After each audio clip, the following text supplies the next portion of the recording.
What's up everyone? Welcome back to my channel. Today I wanted to share with you what's on my iPhone. I recently upgraded to iOS 14, which I believe is coming out very soon. I was able to get my hands on the beta version, but I wanted to share with you guys how I organize my phone and what type of apps I've included in the new updated version. Let's get started.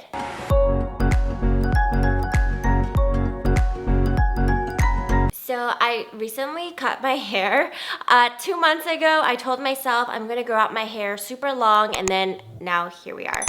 So the first thing that I noticed on the iOS 14 is that there are now widgets. Widgets are very popular on Android phones, and now Apple has decided to include them as well. So when I swipe left, I also have my battery power, my Apple Watch's battery, and I also have my movements. I put in my Apple Maps at the top. Then on the bottom, you have my screen time, so I can keep track of how many hours I spent on my phone. Today I spent a lot more time because I was organizing my phone for this video.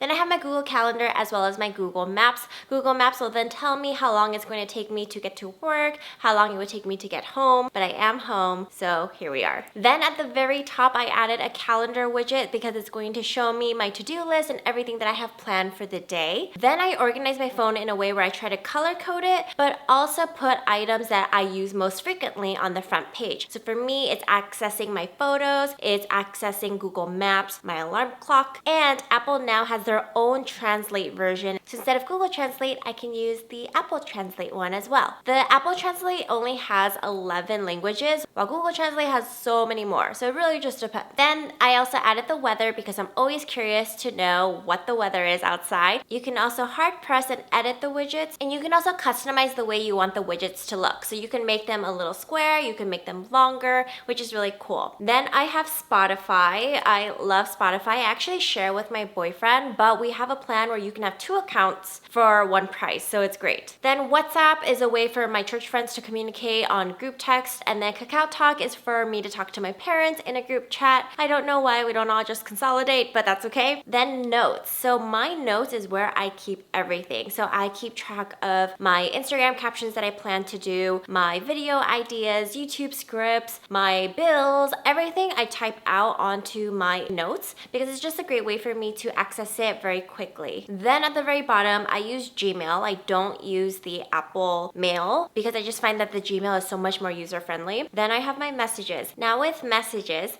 you can actually hard press and then pin the message to be at the very top. I haven't done that yet because I feel like I don't need to. One of the best parts though is that there's a feature where you can double tap or triple tap the back of the phone and have your phone do whatever command you want it to do. For me, I've set up my double tap to be a screenshot, and it takes a screenshot for me. And you can also set it up where you do 3 taps and it'll do something else. Next page, but you're going to notice that this page I tried to color coordinate, so all my blues and whites are up here. So I have Disney Plus, so I can watch all the Disney movies, and I have Viki, which is a Korean drama app, so I get to watch all of my favorite Korean dramas on Viki that are not available on Netflix. Then I have an American Express app, a ClassPass app, which is an app that I use to book workout classes at studios, except not right now because so many of them are closed, so my account is currently paused, and that's okay. Facebook app and Messenger app, my boyfriend and I pretty much use Messenger the most. Then of course Shazam helps me identify songs, although now I heard that you can actually just ask Siri to identify a song for you, and it will. Then I have my Disneyland app, but I haven't been to Disneyland in so long because they are closed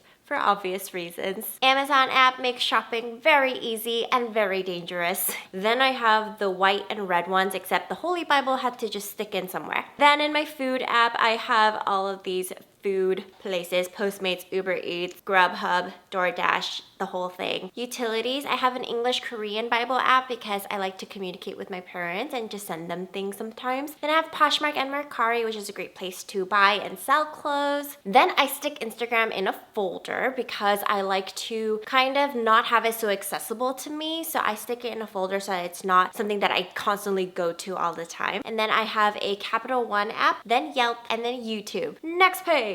At the very top, I have all the oranges. Then I have the black and the solid colors. Then I have whites and reds. Then I have all of the Google Suite type of apps. I have a Discover credit card app as well. I am very thankful and very happy to say I have no credit card debt. It's just nice to have all of these cards so that I can accumulate points and then hopefully use it for travel in the future. Voxer is a walkie-talkie app to communicate with people. MindBody is another app that I use to book certain workout classes, but not right now. Audible is a great place to listen to audiobooks. I like to listen to audiobooks, especially when I'm in the car and if I'm driving. I like to be productive by listening to books. Netflix, of course. I actually never really use it on my phone. I just have it just in case I want to show someone a scene of something. Hulu, same thing. TikTok, I actually have started using TikTok a lot less lately. I feel like at the start of this quarantine season, I used it every single day. My Barry's Bootcamp app, again, another place that I use to book my workout classes. The fitness app is very helpful because I have an Apple Watch that's able to track how many steps I took, how hard I was working today, how many times I stood up today. The Atom app is a movie theater app where you can purchase movie tickets in advance and choose your seats, but you know, can't go there right now either in California. Plates is an app where you can split the bill with all of your friends based on how many people are at the table. So it's really helpful to split the tax and the tip and all of that if you are eating with a group of people and one person is paying for it. Robinhood is a stocks app. It's a great place to just kind of dip your toes into stocks and try to invest into things very easily. Clue is an app for my lady time where I get to track, how I'm feeling, if I'm groggy, tired, how much I exercise, and then keeping track of my cycle. Target app, of course, very helpful in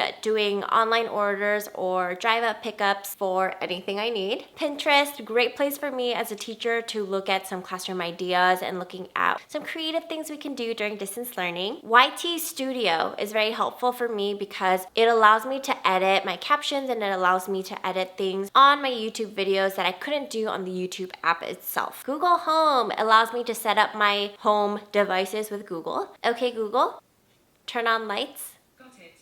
Turning on the lights. Google Photos is a great place to store all of your photos if you are running out of space on your laptop. Google Drive is also a great place to store files, and I did a lot of file storing during distance learning, so I anticipate doing more of it this time. Google Classroom is for my students. I didn't really use this app too much on my phone, but it was just good to have if I was not at home and I had to check something or my students had a question and they asked on Google Classroom, I could access it very quickly on the app. Google Calendar is what I use the most, more than Apple Calendar. Google Sheets is for all of my Excel sheets where I organize my bills, my payments, and what I spend on. So that's a way for me to organize my life. Google Docs is a great place for me to also open files and just kind of see what's my schedule going to look like, and if my work sends out docs, then I can access it on my phone. And then Google Voice is a great place for me to have an extra number just in case I need to communicate with certain people but I don't really know them, then I'll use Google Voice. Then when you swipe all the way to the right, there's an app library now, and Apple automatically groups the apps into categories that it believes it should fit in. Something else that's new in iOS 14 is that when someone calls you, it no longer takes up the whole entire space. So I'm going to use my boyfriend's iPad, call myself. So now you can see he's calling me, but it doesn't take up the whole entire screen. So I can actually still look at my phone while he's calling me at the top. Or I'm calling myself. Also, when I say, hey Siri, so Siri now no longer takes up the whole screen as well. It's just at the very bottom, so you can still see the rest of your phone. So that is what's on my iPhone. That's how I organize my iPhone, color coordinated based on the things that I need. That's just me. If you like what you see, please like and subscribe, and I'll see you later. Bye.